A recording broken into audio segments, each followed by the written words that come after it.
mashal. Did I say it over? Great, it was a great mashal. I said it over a few times already in drushes. And if somebody's in the hotel program, did I say this? Did I say it? I don't remember hearing this. Somebody's in a hotel program and they're all singing Lashon Haba B'Yerushalayim. Oh yeah, you said that. After the program, and they're all excited singing Lashon Haba, and the wife is like not so happy. So they ask her, "Why are you not so happy?" She says, "What do you mean? I'm not Lashon Haba B'Yerushalayim. I'm very happy here with this hotel, geschmack, tons of food, it's gewaldig. And Yerushalayim, we're not having this, right?" Then the husband turns to the wife and says, "Don't worry, it's just a song, right?" Yeah, so you could do all the erlich kind in the world, and your heart might not be in the right place. But anyways, yeah. On the other hand, stam, it's the practical Shabbat. This is a lot more interesting than tonight's stuff, that's for sure. Tiago, the thank you Hashem just came out with a song that it says, was it Lashana Haba Our Land, yo. Our land, and they changed it into Orlando. Our land, yo. Lashana Haba Our land, yo. Yeah. I hear. No, but I'm saying, but it does require, in order to be a chazan, let's call a spade, you have to have some confidence in your chazanas that you sound okay. I mean, where do you draw you have to have, meaning somebody's making a nice seder and he hopes that people will come and enjoy the seder. You have to have confidence. Tiago, look at that. There's still a guy we're getting finally. Look at you. Tiago, there's a lot of chazanim out there that get up there. I mean, they think they sound good. Right. No, those are the guys that don't. Those are the guys that Orchat Tzadikim is talking about. I'm talking about, I'm just saying it's a fine line that you have to balance. You have to balance. It's a fine line to know when, meaning, let's say you talk and say, you know what, I'm an onav, right? I spoke to Rav Harfinis about it. He writes it in his chuvas. He says, if you have a decent voice and you don't dam for the Amud, he said, asad litin esadin. I don't have that problem. He doesn't have that problem. Let's talk. Okay. Somebody better do it. He said also litin esadin. So that means you have to acknowledge, meaning the difficult part is acknowledging that you have a talent, but that you're not the one that caused the talent. Right? You're not the one. It's from the Rabbanu Shalom. Yeah. To deny that you have a talent is also not correct. Right?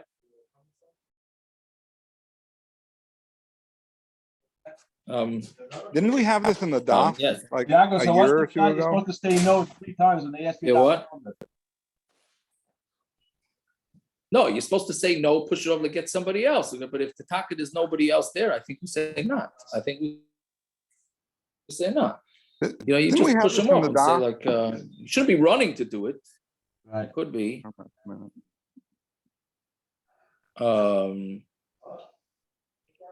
I don't know. We probably had in brachas way back when. I don't know. I think, yeah. Anyways, yeah. Fine. Okay. On that note, we go back to this wonderful world of Tumah and Tahara. Yeah. Okay. So Zok the Ketzad Yorad, right? We have to start picking up the pace because we have 3-day Yom Tif. Next week we have 3 days. This is Gershon Zohar. 3-day Yom Tif plus Erev Pesach. I mean, whatever. It's a lot. There's a lot to do. So we got to start a new Masechta before you pick up pace.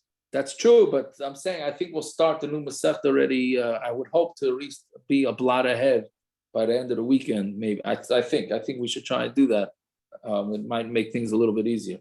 The last stop, anyways, is relatively short. The Amud Beis, you get a freebie, and it's a repeat of the Gemara and Brachas. We can't do more Chalamayim. I'm saying we have more. What? More time on Chalamayim. More Chalamayim. We're gonna do it. It's still you got 2 days Yom Tif, and then it's what is it? We have three. 3 and 2. Thursday, Friday. 6 3-day days. Yom Tov, but the night before is Right. B'dikas Chametz. Right. So You start your B'dikas Chametz tonight, Gershon. What's the problem? Gershon, B'dikas Chametz is like a 10-minute ordeal. I'm confused. Some of us just have to do one room, no? Tiago, didn't you post that when you go away to Orlando? You just do one room? That's right. But I don't know if the same applies if you go away to where's everybody going this year? Morocco. Right. But anyway, 6 out of 10 days Jacob, is Cabo's a big Malacha. spot. What? Cabo's a big spot. Who? Cabo. Cabo? Yeah. What is that? Kabul? One second. Cabo, Mexico. Aaron, all of a sudden you became Mexico. Syrian? What does that mean? Oh, what? I said, all of a sudden you're Syrian? What do you mean Cabo's a big spot? For the Syrians, it's a big spot. No. There's two hotel programs here. It's a big Non-Syrian?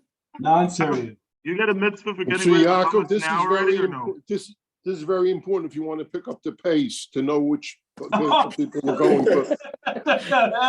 Why don't you, Aaron, reserve 6 lanes in Woodmill lanes for me, second day Chalamoid, 4:00, please. Rabar, Wait, Jesse, what time we're doing Friday in 3 weeks? I guess What are you gonna do in 6 lanes? That's what I'm taking from this conversation. Arman's not going to Cabo. I think Shari Chaim is going bowling tonight after this man is over, Rabar, if you want to join them. But some of them at least. Okay, so Zogni Gemara, yeah? Ketzad Yoran. So we said that this guy that had the Tumas Atahim, right? We had said Tumas Atahim is a Tumah that nobody knows, right? Nobody knows what the Tumah is. So it's much more Mekel as a Lach L'Moshe Messina. So we said, what's the case? The guy goes down into the water. It depends why he's going down into the water. If he's going down into the water, well, first we said, I'm sorry, no, that's the next case. We're showing where the mace was floating in the water. So when the mace is floating in the water, that's more chomer than if the mace was buried at the bottom of the water. So basically, now the Gemara tonight stuff, just to do the preview of the daf. So it's first going to focus on what's the din of a mace floating on the water. And then the Gemara is going to have about a half an amud of shilas that's going to end up with a teku. Right, and then it's going to continue with those that are going to do the Karma Pesach or a Nazir that finds out after they were finished with their 7 clean days that they became Tomei. Right? Okay, so Ketzad Yoran, how what does it mean? How did he went down? So Tzafa ain't a matama linian sheretz. Floating is not matama by a sheretz. Right? Meaning a floating sheretz in a water will not make somebody Tomei. Okay? What does this mean? The Tani we learned in the Brisa. Safek Tuma. If you have a Safek Tuma Tzafa, if you have a Safek whether Tuma was floating, right? Bain bekalim, bain bekarka. Doesn't make a difference whether it's floating in a kli or in a karka. Now I'm assuming a kli means like an above ground pool, right? Like Avi Santeg's above ground pool. That's a kli, right? An in ground pool would be in the karka. That's what I'm assuming. Your standard mikvah is in the karka, I think, right? Or you have it, or it's in a kli, or right? A bathtub, I don't know, is debatable if it's attached to the house, whatever it is. So savik tumat safa, bein bekalim, bein bekarka tahira. According to the Tanakama, whether it's in kalim, whether it's in karka, a floating sheretz is going to be tar. Meaning, if you're masupik, whether you touch that sheretz, it's going to be tar, right? And Akiva here, Taisa says that even if it's in a Rishus HaYachid, we're going to be makel on this. Shimon Naimer, Bekalim Tmeya, Bekarka Tahira. If it's in Kalim, it's Tameh, but in Karka, it's Tahira. Meaning it depends what type of Kli it is. On Tamid Aleph. Now, my time in Tanakama. What's the reason for the Tanakama? Some of Avadimi Ksib B'chol HaSheretz HaSheretz. It says on any sheretz, if you touch any sheretz, that's sheretz. Kol makom shu sheretz. Any place that it's sheretz. Uksiv al haaretz, and it says also sheretz al haaretz. So it means it's crawling on the land. Haketzad v'adam magoy tamei. If he touches it for sure, the sheretz. If he definitely touches the sheretz and it's tamei, safek magoy tar. But if it's a safek whether he touched it, then it's tar in the water. Right? But meaning it's only if it's on the land. If it's in a kli, which is not on the land, then it doesn't make tumah. Okay, so again, so the Tanakama holds that a suffix sheretz is only not a problem on. I'm sorry, the Tanakama holds that it's whether it's in it's just saying it's the sheretz al haaretz, and everything is l'maisa al haaretz and memela. So therefore, we're going to say that if he's vaday touches it, he's tamei, but if he's a suffix touches it, then he's tar. Right? And it's on water, regardless of whether that water is in a kli or the water is in the ground. But Reb Shimon, my time, what does Reb Shimon hold? Amar ula ksiv ach mayan. It says, but if it's in a mayan, if it's in water, then it's going to be tar. Uksiv yitma. right? Or Yitma Erev, depending on if you want to be good at that. Okay, tzad safa b'kelim tamei. If it floats in kelim, it's tamei. Bekarka, tahar. But if it's in karka, then it's tahar. Right? So therefore, Reb Shimon holds that there's a difference between whether you find the sheretz in a below ground pool or if you find it in an above ground pool. This does come up in the practical in Hilchas Nida, depending if there's staining found in water. I don't know if it's exactly from this same thing, but sometimes it could depend how you look at the water. Is water makabel tumah? Is it not makabel tumah? Which then gets into whether plastic, because plastic comes from the oils that are down in the water, in the bottom of the ocean. I don't know. It's one of the places they get the oils from. At least that's what they say. So the question is that makabel tumah? Is it not makabel tumah? Is water in the toilet makabel tumah as opposed to water in the ground? These are things that do come up in the practical.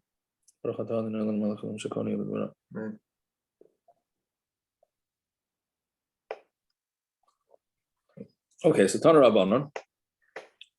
Kol hanitlin v'nigrarin. Anything that's taken or is rolled, meaning you're dragging the sheretz. A guy's dragging the sheretz. Probably more of a kid dragging it, but he's dragging the sheretz, and then he doesn't know if that sheretz, when it was being dragged, touched something. So the question is how do you call a sheretz that's moving? Is that like in the water, in which case the suffix would be more makel, or do we say that it's not in the water and it's an actual touching? So we say sveik on We're tongue. talking about a dead sheretz, right? All the time here, we're What? talking only about a dead Yes, sheretz, right? dead sheretz, yeah. Dead Right, so if sheretz. it's moving around, something else is causing it to move around. not No, itself. somebody's dragging it. Somebody's dragging the sheretz. You're dragging the sheretz, right? Right. And now the sheretz, you passed by somebody and you're not sure whether you sideswiped him with the sheretz, right? so My buddy's a Nazir. yeah. Rackham, it's shocking that you would look for another kohen or another to touch him with. That's very shocking to me. I am not makabel. Talking about going to Kabul, I'm not makabel. Yeah. Anyways, so yeah, so that's the shaila, not the person touching it. I mean, originally when I learned the Gemara, I was like, "What's the problem? The guy's schlepping the sheretz. How's he not tummy?" Right? But I realized I wasn't the brightest bulb in the chandelier. It wasn't talking about the guy schlepping. It's talking about the guy who he might have sideswiped. Right? So, otherwise, I thought I had a bomb kasha. Yeah, it's good. Talk about no gaiva.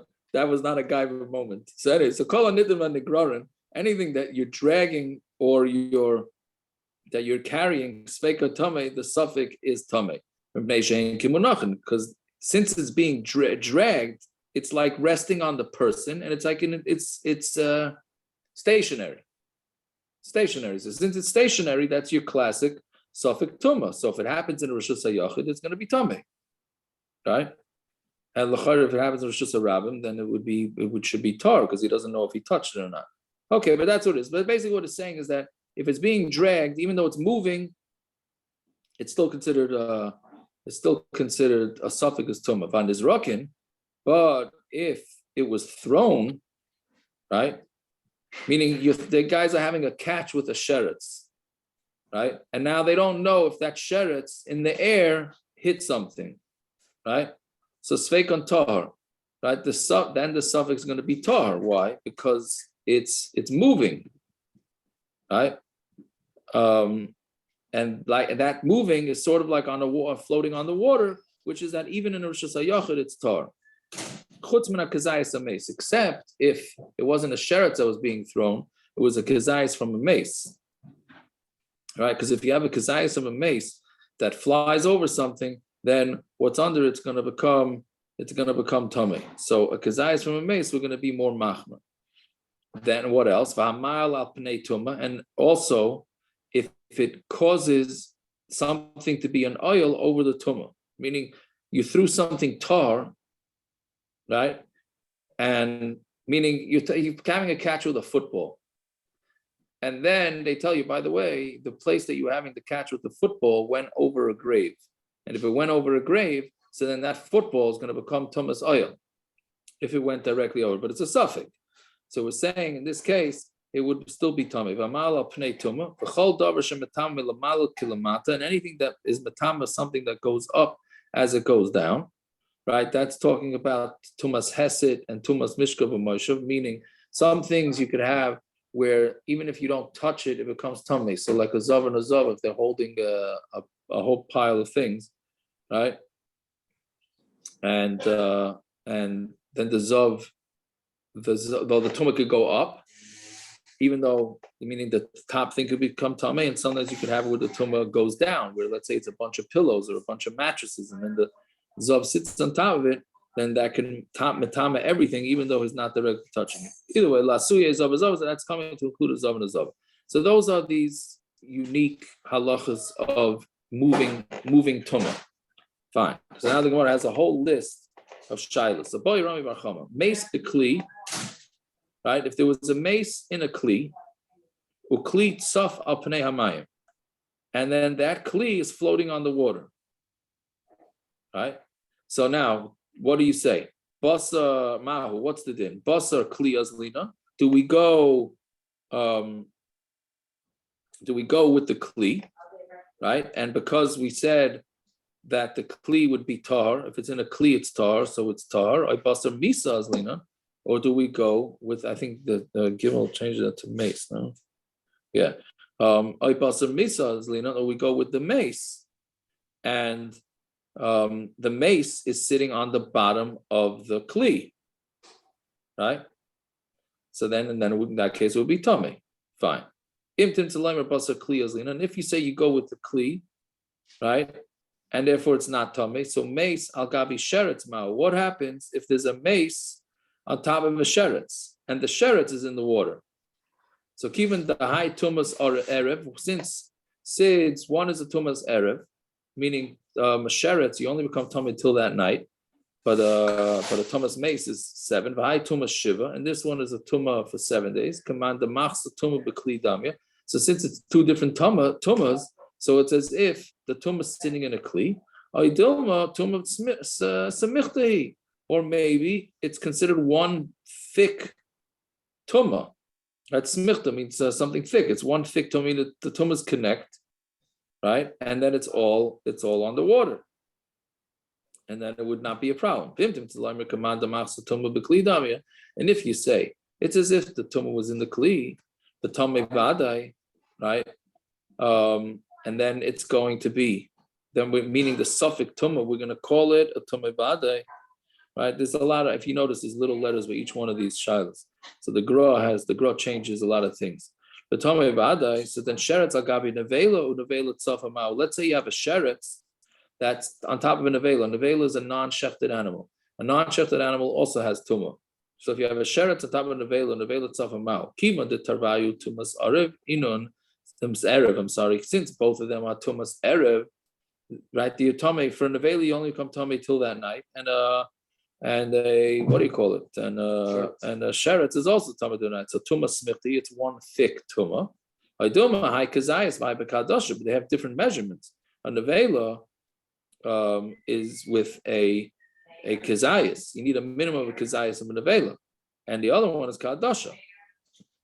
Fine. Then next question: sheretz agabi sheretz. What happens if you have a sheretz on top of a sheretz? Hani vade chat shiurin. No, that's the same shear. They're both adasha. Or since the bottom line is it's two different shratim, so maybe they're not considered like one, and the bottom one is considered like it's in a kli, and the top one is not considered like it's on a kli. And if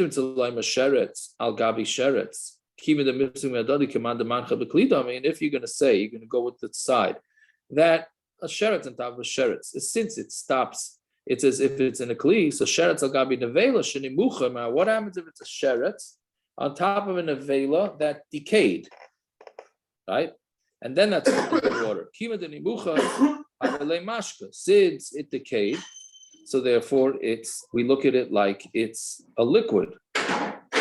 Right now, a liquid is not going to make a chatzitza between the sheretz and the water because one's a liquid, the other one's a liquid. Right, Dilma, hi ochlahu, or could say no, it's a eichel. It's really a food, right? Meaning, if at the end of the day, even though the meat decayed, but bottom line is it's food. So since it's food, then that's a hefsek. Fine. Even though it decayed, or because it decayed? Because why should Now be? it's not, because now it's mutter. It's nevela nimucha. It's not leger. I didn't learn it like that. I just understood that it's from food. I thought the point was that it's tahir now. It's tuma al gabe tahir. I didn't see anybody say that. You saw anybody say that? No. Everybody, the Rishonim all seem to say since it came from Eichel, so it's considered like Eichel and it's not considered liquid. We're just trying to be mechala between whether it's a liquid or a solid. Fine. And if you say that it is food, I don't understand this one, but you have a sheretz on top of shichva zera. Right? Now, shichva zera is tameh, at least for the day. Now, is shichva zera considered a solid or a liquid? I mean, how much shichva zera can this sheretz possibly be sitting on? Right? Broke into a sperm bank. I didn't think of that shot. I can't say I thought about that shot. I mean, that's where they dumped all the extra sperm. I hear. Some of it Maybe. they can't use. Correct. Well, that's a big shiloh. People that are done with, they have sperm cells, a big shiloh. Do they have to get rid of it, or do they have to pay for the freezing for the rest of their lives? And some places don't even want that sperm to be around, because then you can have Yarshim who say, hey, we want this guy to have kids after he's already passed on to the next world. It can become a disaster, this whole thing. Okay, I didn't think of that shot. But okay, otherwise, but really what I'm concerned is, like, does that mean that you have this sheretz that's like a foot long, and you have a little shichva zera that's an inch long, and that's called it's sitting on top of shichva zera? Is that the pshat? Yeah, but the majority of it is sitting on the water. I was thinking about that, the first case we had of mace al gabi sheretz. Mace is a human mace on top of a sheretz. It's always going to be bigger than the sheretz. No, you have a kazayas from a mace. It didn't say kazayas mace. It could be, but it says maybe mace. that's the case. Maybe it's an adosha. Okay, I hear that. Maybe it's an adosha on top of the zera. It doesn't have to be a whole sheretz. I guess that would make more. That would make more sense. Either way, okay, but that's the shiloh. Since it's nekar from the body, the zera's nekar from the body, so therefore it's looked at like food, right? So then I didn't understand. I have no idea what this means. So the art scroll brings in a footnote from the Shita L'Chachmei. I don't even know how to pronounce it. Evreux, Evreux.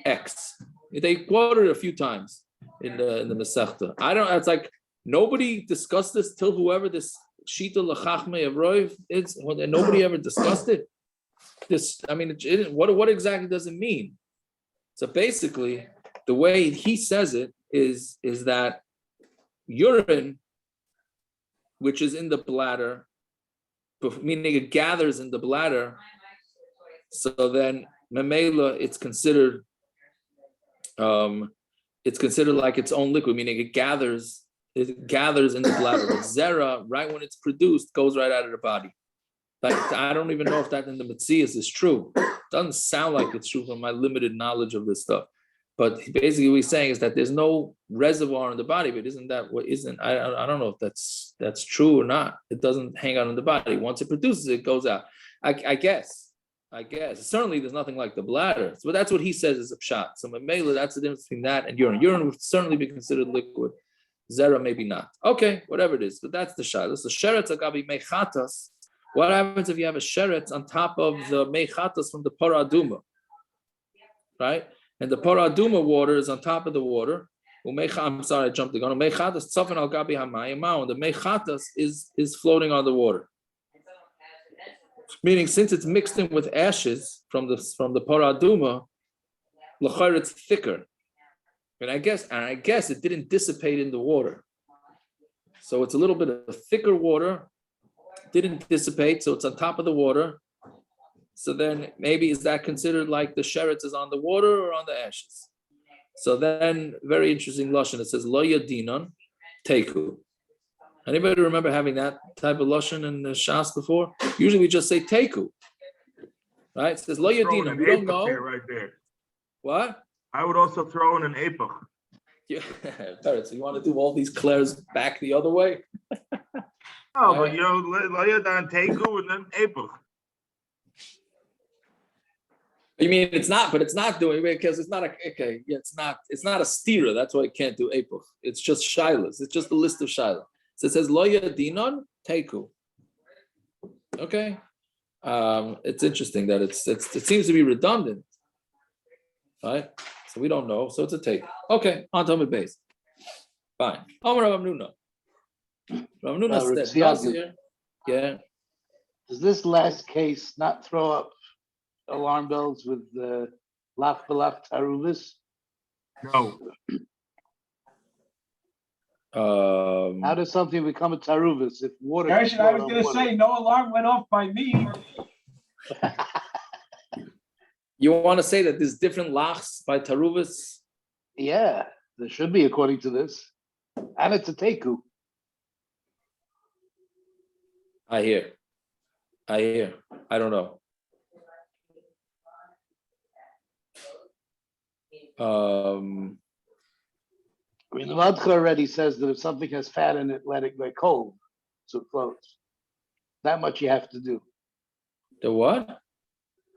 If something has fat, a soup that has shuman in it or chalev, he says let it get cold. So it's after levarer. You have to separate it to take it off to make it not a taruvus. Yeah, but okay, but that's the same idea. I guess. But then you want to say that that's not considered a taruvus at all. It's not considered a mixture. Right. That's Then his point. it's not. It has to. In order for it to be a mixture, they have to melt into each other. If you see it, then it's not a mixture. So how is water floating on water? Maybe that's what the lo yadinan is. We don't know how it's possible, but since the Gemara asked, teku. I don't know. I don't know what to tell you. Is it yavish for yavish? I mean, flowers is considered lach belach. Not always. We had this fight once before, I Yeah. think. But okay, we'll go by. We'd rather stick with Tum and Tara. It's much more geschmack. At least it goes faster in the daf. Yeah, fine. So Amar Rav Hamnuna. Yeah, Nazir v'Isa Pesach shalku b'kever at tahaim b'shvi shelahen. Right. So basically, this situation was you have a Nazir, and he finished up he became tamei, and he finished up his 7 days with the paraduma, etc., etc. And the guy who's going to do the carbon Pesach, and he's finished his 7 days. And then they find out, they went over a caver into Tahim, meaning nobody knew about this caver, right? This unknown tumah, the Shvi Shalahen, and they did it on their 7th day, right? So Taharim, they're both Tahar, and they don't have to start over, and they don't have to they don't have to bring Pesach Sheni, and they don't have to start. The Nazir doesn't have to start over again. My timer, the loy alima tumas Tahim lemistar. We don't say that the tumas Tahim is strong enough to be sizer the whole desirus and the whole for covering Pesach that it has to be Pesach Sheni, right? Meaning, I think, I don't know, is this also part of the Halach L'Moshe Missinai, that it doesn't make him do that? I would think so. Okay, so then Masav Rava had asked the Kasha, what does our Mishnah say? Yarad litar mitumas hameis tamei. If, right, he had this mace in the bottom of the mikveh, right? So he went down, that's the Mishnah says, on his way down, if he was going to be matar himself, and then is the shiloh whether he touched the mace inside the mikveh, then he's tamei. Shecheskas tamei, because somebody who has the chazak of tamei stays tamei, even though like Akiva said yesterday, it's not necessarily, the two are not necessarily connected. Shecheskas tar. But if he's only going down to cool off, then the chazak of a tar is that he's tar, right? So you see that there is a possibility of them becoming Tameh on the seventh day. They were going down to become Tar. So if you're saying this is Tumas HaTaim, we just, Rav Hamnuna just said that Tumas HaTaim is not going to make them start over. Right? So our mission is mashma that there is a scenario where they would have to start over. So Amalei. So Rav Hamnuna said, "My dina lach v'nazir shemechusar tiglachas." Amaida, if the nazir was just missing the shaving, right? Then not just missing, that if he's missing the shaving, right? Then he's considered tameh, right? Meaning, and the mela, since he's considered like a cheskas tuma, he's going to have to start again. But what was Rav Hamnuna talking about? Rav Hamnuna was talking about where the nazir, he went to the mikvah and he also already did the shaving. So memela, he's out the door, right? Even though it's still on Yom Zayin, but since he did everything that he needs to do, he's done. He did all his avodah. Now he's just waiting around, right? Same thing, like sort of like we're not eating chametz already. We did everything. It's Pesach. It's essentially Pesach. We're just waiting around for Pesach to start, right? That's what a lot of people are doing, right? It's the same thing. He did everything. He shaved his head and he went to the mikvah and then et cetera, et cetera. He's just waiting for the seventh day to be over. So in that case, Rav Hamnuna says he doesn't have to start again. But our mission is talking about where he didn't yet take the haircut. So he still has personal avodas he has to do in order to finish. So therefore he has to start again. So Amalei Rava, Afana Medina Lach, Ba'isa Pesach. Rava says, I'm going to be minded you by Isa Pesach. Because when he does the Pesach, he's not missing anything. Well, what happened in the case of Korban Pesach? His day 7 was Erev Pesach, right? He went to the mikveh, and then he's waiting, and then they brought the Korban Pesach, and then he finds out afterwards, all he was waiting for is Erev Shemesh, and then he's going to eat the Korban Pesach, and then he finds out that he has this Tumas HaToy. So since he didn't miss anything, he took care of everything. He dotted the T's, he dotted the I's, and he crossed the T's, and he was just waiting for Erev Shemesh. Therefore, that's considered like he's done. But he's missing Erev Shemesh. Bottom line is he could have done everything, but he still needs to wait for the day to be over. So Amalei, Shimshon Memela Arva. The sun goes down by itself. Memela Arva. The sun sets. That has nothing to do with him. He just has to wait for the sun to set, and then he's done. Meaning he did all his avodas. He shaved and he did the sprinkling of the Efer Para, and he's good to go. He just needs Erev Shemesh, so that's not him. So Memela, he doesn't have to start again. And even Abaya was chayzer and said that if you're just waiting around for Erev Shemesh, then you're okay. Now we need a little bit of akdama for this next case. When a woman gives birth, there's a lot of misunderstanding. This does not apply nowadays. But when a woman gives birth, she becomes tameh. For a boy, 7 days. For a girl, she has a girl, it's 14 days. Right? That's the actual tumah. And now the reason why it's confusing is nowadays, this is all assuming she stopped bleeding.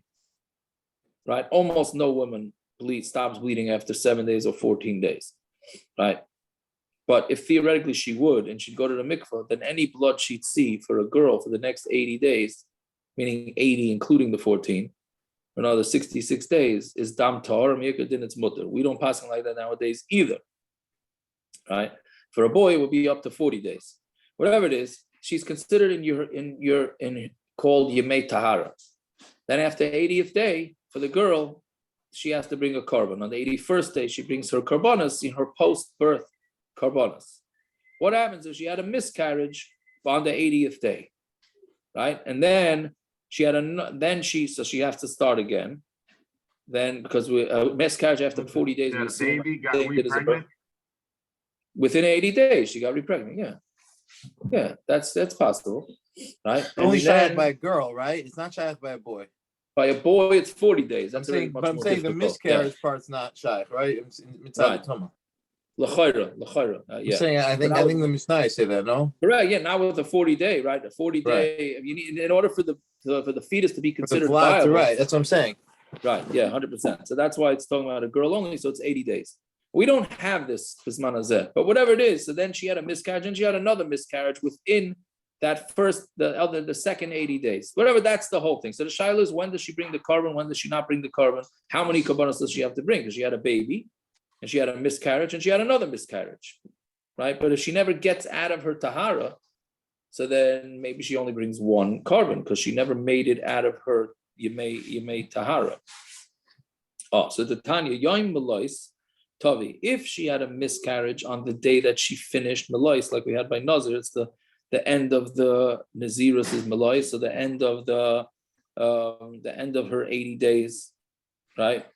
So then she's going to have to bring a second carbon, right? Because she already is chayav in a carbon for the baby, and then she's going to be chayav a new carbon for the miscarriage. Even though it's the beginning Well, of the that's day. part of the Torah. Taich melois, loy tavi. But if it was within the days, right, meaning within the 80 days, right, before the 81st day, then she doesn't have to bring because she another carbon, because she doesn't have to, because she never made it out. You would think that she doesn't have to bring a carbon for a leda that happened before the 80th day. So basically, this is what happened. Basically, is she had a miscarriage, a female. She miscarriaged a female after 40 days old within the 80 days. And then she had another one within the 66 days, meaning that that's in addition to the 14, right? So it both happened. The first miscarriage was before 80 days, right? And the second miscarriage was 80 days it was within, I have to remember the cheshbon here, right? The first miscarriage was within 80 days of the birth of the live baby, and the second miscarriage was within 80 days of the miscarriage, but obviously later than 80 days from the original birth, right? Again, birth, miscarriage within 80 days, and then another miscarriage within 80 days. So the second miscarriage was later than 80 days from the birth, but within 80 days of the second miscarriage. So you would think that she doesn't have to bring the carbon for that one either. But she should bring for the second miscarriage. It's interesting. The Russian does say take that out. So and when she finishes her Yemei Tahara, if it happens on the day that she finished, then she brings the carbon. If it's within the Melois, then she doesn't bring it. So Mamela, she doesn't have to bring any carbonas because she never had any time where she was tahar, right? Meaning her first miscarriage was within 80 days of her birth, and the second miscarriage was within 80 days of that. So since she didn't ever have a free and clear where she was out of her tumah, so then she is okay. And she only has to bring her one carbon that she originally had to bring. Samar of Kahana, Shani Hacha, the Michsera carbon. Why is this different? I don't know exactly what that Lashon Shani Hacha, I don't know what it's being compared to exactly, but he's saying she never brought the carbon. Since she never if she would have brought the carbon, then had a miscarriage, then she'd have to bring two. But since she never brought the carbon, so therefore, and it doesn't, I don't think it means that she actually had to bring the carbon, which she was never right to bring the carbon. So therefore, she doesn't have to bring separate carbonas. Right? So Gemara asks, Hasamnami Michsera Herav Shemesh, but she didn't have, meaning if it on day 81, so we're saying if it was day 81, since she's right to bring the carbonas, then she has to bring two carbonas. But what do you mean? She didn't have Herav Shemesh. She didn't have Herav Shemesh on day 81. She's not tar. So Amrlei Abaya, Shim Shema Meila Arva. No, the reason why that's not a problem is because she did have Herav Shemesh. I mean, it's not a problem. She has to bring another carbon because it's looked at. She did everything she needed to do. So since she did everything she needed to do, right? So therefore, she's already considered like she's tar, even though she's not tar because she needs to wait for the sun to go down. But that's out of her power, right? So therefore, she's considered like she's tar, even though she's really not. And Mamela, she has to bring an extra carbon. Okay, let's do a little bit weiter to get ahead. It's on the same subject. Yeah, Zok the Mishnah. I might see mace.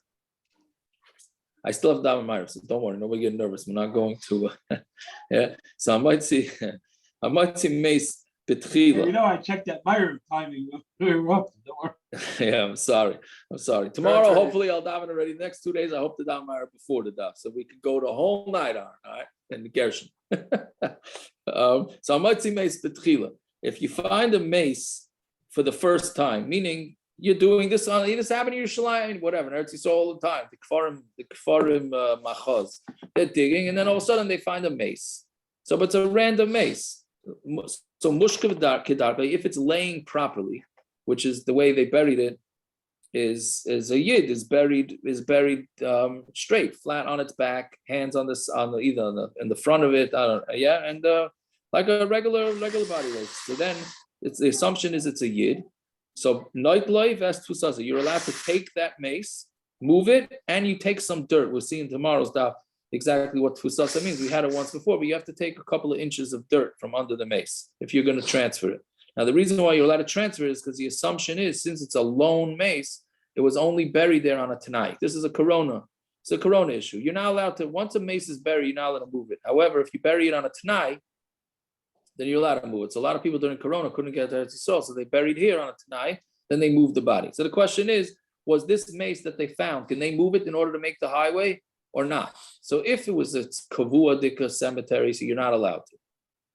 Right? Hence all the hak in Eretz Yisrael. If it's just a random mace, then the assumption is it was buried there and they were going to plan on moving it at some point. Then maybe they forgot or they couldn't do it. So if you find one lone mace that's buried the way a Yiddish body is buried, you're allowed to move it. Shnayim, if you say two bodies, Noitlan, Best Tusas, and then you take them and a little bit of the dirt. Matzah Shloisha, but once you find three bodies, so then it depends.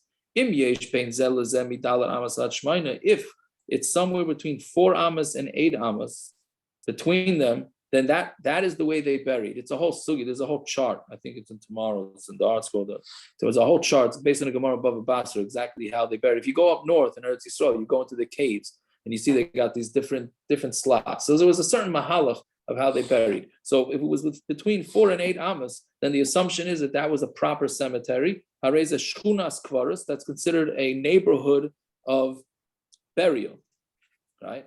And so then we have to be concerned. You can't move them because the assumption is it's a cemetery, and the people they're meant to keep them buried there. Then not only that, but you have to start digging all around. You have to dig all around to see if there's more mason, right? You go from. What do you mean by they're meant to keep them there?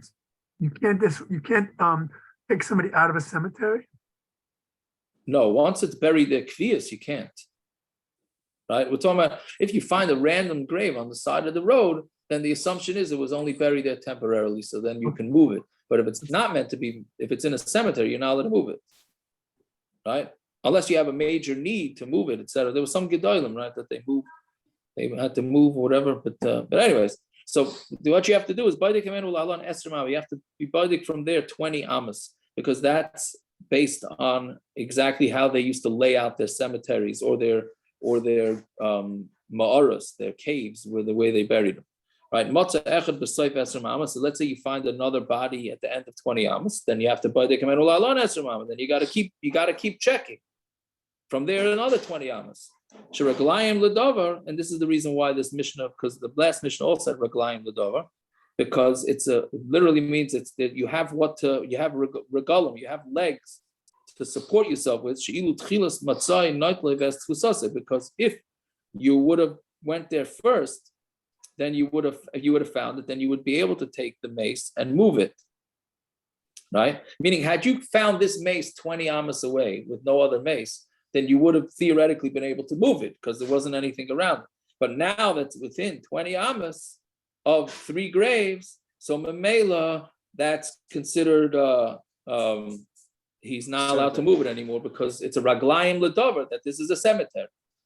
Right? Meaning normally you find one grave, you don't have to search 20 amas, you just pick up the grave and go weiter. Once you find 2, you also don't have to. But 3, now you have to start making that the whole cemetery. Fine. So Amar Rabbi Yehuda, Matzah pratla matzui. Matzah means you have to find the grave. That comes to exclude if it was matzah, meaning it was everybody knew that there was a grave there, right? Then you're not, because you're not allowed to move it. If it's yadua that somebody's buried over there, there must be, they meant to keep it buried and you can't move it. Mace pratla harug. If it's dead, it comes to exclude if he was murdered, right? Because if it's murdered, then it doesn't count as one of the bodies because it's not a full body. When it's murdered, it's missing blood, maybe fats, a face, that's exactly what it's missing. So that's not considered one of the mason, which is very interesting din. All right, mushkov, if it's laying down, pratli yoshev. If it's buried sitting up, then that's also not going to count because that's mustama, not a Jewish body. Kidarkai, prat l'sharosh munach ben yarkosav. If it's buried like doing a sit up, right, with its head between its thighs. So those if they have anybody buried like that, it's not going to be considered enough to be counted towards the cemetery. Tana ula bar chanina meis shechasar ein lo tfusa v'lo shchunas kfaros. If you have a mace that's buried chasar, right, then it doesn't count towards a cemetery. And when you rebury the mace, you don't have to grab any of the dirt under it.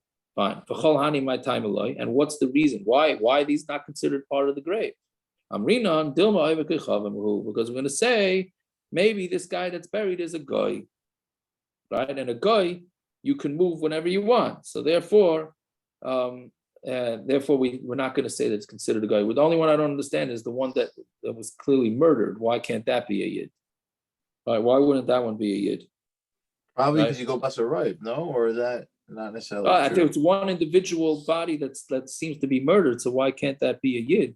It I would could. say back then, Adarab, it's a proof that it is a yid. No, unfortunately. Right, but you wouldn't say rive? I don't know. I mean, I don't know. I guess. I don't know. I'm not sure. All right, we'll stop over here. The Ilam should have themselves a fine night. Okay. All right. Fine. Okay, I'm going to run to my, there we go. Perfect time to stop. Don't worry, I missed Baruch Hu last night. I went to Sulit, so. Well, it wasn't my fault. No, it wasn't your fault. It was my fault. But anyways, all right. Morning. Yes. Have a good night. Goodbye. Night. Thank you.